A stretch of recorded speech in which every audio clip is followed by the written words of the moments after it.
we're going to wrap up this first section, which was all about the different sampling methods that are out there. And in order to do that, we'll just hit a few different bullet points here. And the first one is that resampling is the foundation for computer music as we know it in 2016.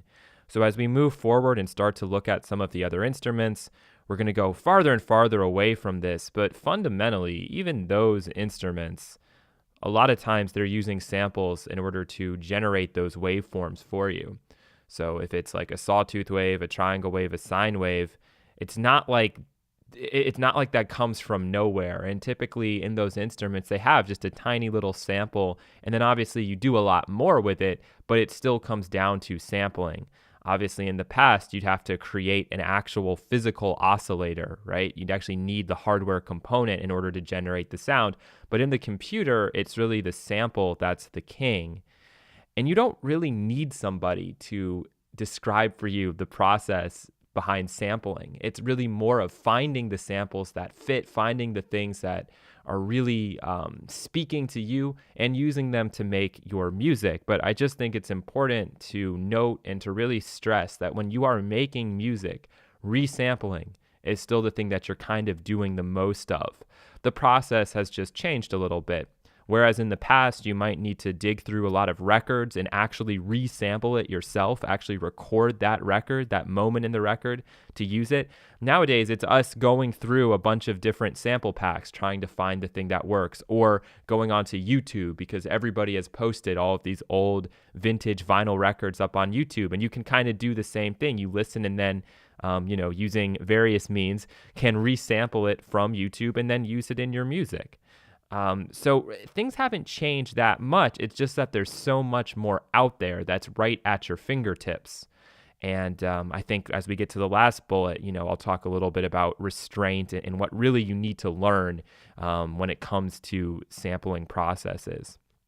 Next bullet point we have here is realism. So with samples, what you hear is what you get, right? You preview it over in your little sample browser. And then if it's what you like, you bring it in and you expect it to sound the same. You can do some other things with it, but for the most part, the reason you're using samples is to get that sound. And that's going to be very important as we discuss trying to emulate real next week. So that's something we'll talk about with additive and physical modeling.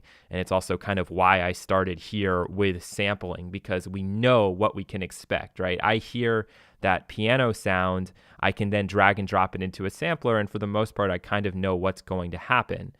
Speaking of pianos, let's talk about realism with multi-sampled libraries. Nowadays, that is how people tend to define what is, quote unquote, the best. If you need a Steinway in your production, you can use a multi-sampled library and get something that's good enough to a point where the average listener is not going to know that you haven't gone out and recorded that instrument. They're going to assume that it's the real thing. Some people will argue with me on that, but from personal experience, I tend to think that the average listener is pretty easily convinced. I'm pretty easily convinced most of the time, unless it's a multi-sample library that I just know really well. And I go, yeah, that's, piano in blue or whatever, because I've heard it a million times. But for the most part, it's pretty real. And we're getting to a point where these multi-sample libraries are so big and they've taken so many different layers that it is hard to discern one from the other.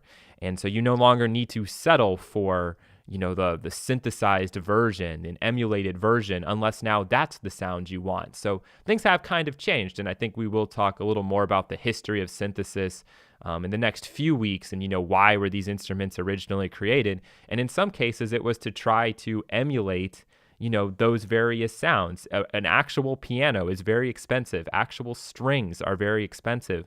So what if we create one instrument that can synthesize those things? We've now we've grown accustomed to the sound of like synthesized strings or synthesized keys and plucks that in some cases we prefer that to the real thing. So it's all just a matter of evolution and how taste has kind of changed. With sampling, you can be experimental if you want to. This is usually achieved via aggressive stretching, either compressing it down or pulling it way out. And that is something we'll look at next week, going further with a sample as sound source generator. And the final bullet point here, the big conclusion, what do I really need to learn? What should I have gotten out of this week? And really, the only thing that you need to get out of this first week, because this isn't about making music in this course, this is just about understanding the methods.